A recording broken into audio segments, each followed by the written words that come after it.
This is Open to Hope Radio, featuring Dr. Gloria Horsley and her daughter, Dr. Heidi Horsley, coming to you on behalf of the Open to Hope Foundation, dedicated to those who are looking for hope after loss. Now, here's Dr. Gloria.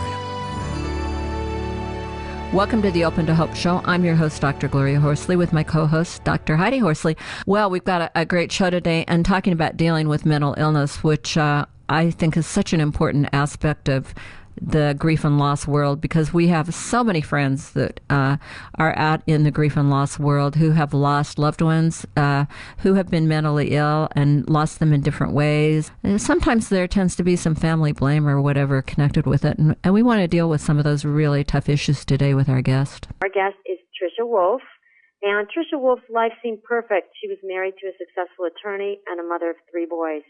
However, in 2003, her life changed when her son Brad was killed. She is the author of the book, A Heart Torn, A Soul Mended, A Bereaved Parent's Search for Harmony. The story of how a mother's love endured through her son's bipolar illness and his eventual death. Welcome to the show, Tricia. Thank you. It's a pleasure to be here.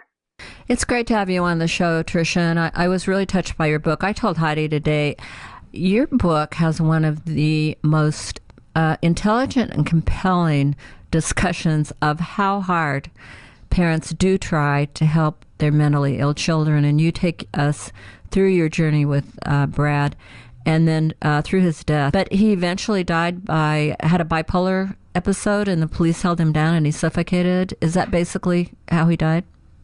That is correct. The coroner's report indicated it was positional asphyxiation. So he was suffocated. And it would seem as though at some point in time the police would have noticed that he wasn't breathing. Well, the police are not trained to deal with mentally ill or people with autism or any persons who do not have typical behaviors or behaviors that they would like to see. It's too easy for them, I think, to label any kind of aberrant behavior as violent or drug-related. First psychiatrist that he saw, yes, he was a junior in high school. And there were some, unusual behaviors, and so that's why, of course, we took him. But we were never allowed to talk with him. I call him Dr. Harold in the book, because of the confidentiality. He would say, well, we have this confidentiality arrangement. And it was flabbergasting because he was underage. He wasn't 18. We were paying the bill. We were anxious to find out what the conclusions were. And eventually we were told that he was just kind of immature and it would work its way out. And in the meantime, as we recovered his records later, he had indeed diagnosed him with depression or with bipolar. He was not willing to give us that information, however. That was devastating. That could have enabled my husband and I, his dad at the time, or still his dad, but my husband at the time, to have moved forward with cooperating with medication, with alerting the school, talking to the counselors at school, but we were told to stay out of it, that he was the authority and we were to allow he and my son to have this privileged relationship.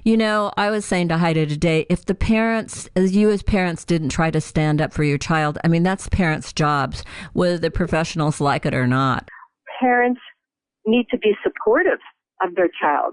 They need to be facilitators in their recovery. How do people behave when you talk about mental illness in regards to a child that has died?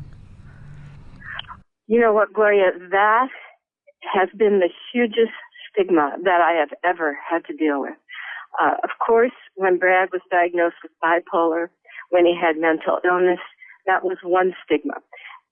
Although because I am a health professional, I am a physical therapist by trade, so I became comfortable talking about those words sometimes to some people. But when he was killed by cops, that was another arena of stigma that I could not even bring my husband to this day to talk about. On a one-to-one level, it's much easier for me to say, my son was, how did he die? If somebody asks, how did he die? I say he was killed, and they would like to have the details. And I say, you know what? That's why I wrote my book. That stigma is so huge for me that I would rather not talk about it. It happened, and I wrote about it, and I can continue to talk about it if it will help people, as I'm hoping it will on this radio station. There's also a web place or an organization I've recently discovered called Innocence Down.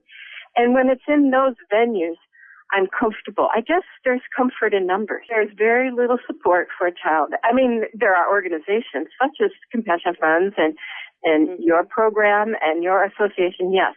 But the bereaved parent must seek those out. They do not come to us. And when it comes to family and friends and even church communities, it's as Heidi said, easier for the non-bereaved to walk away than to face another person's grief. When Brad was in adolescence, I was told regularly by teachers, by counselors, by physicians, he'll grow out of it. He's normal adolescent. He's immature. I write about in my book how parents need to follow their gut. We need to follow our own instincts because we're not necessarily going to get that support in the community. So it's a very difficult, lonely road. Could you advise people, if you could say one thing to them where they're trying to recover from the death of a child who has had mental illness? I think once again, I would say follow your heart.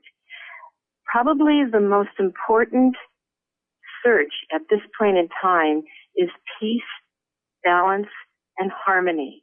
Wherever your heart is leading you towards those feelings is where you need to go. It may be church, it may be a community, it may be online. Wherever your heart, your gut, your instincts are telling you to go, where you will find that peace of mind, follow it. Thank you so much for being on our show today. We really appreciate it.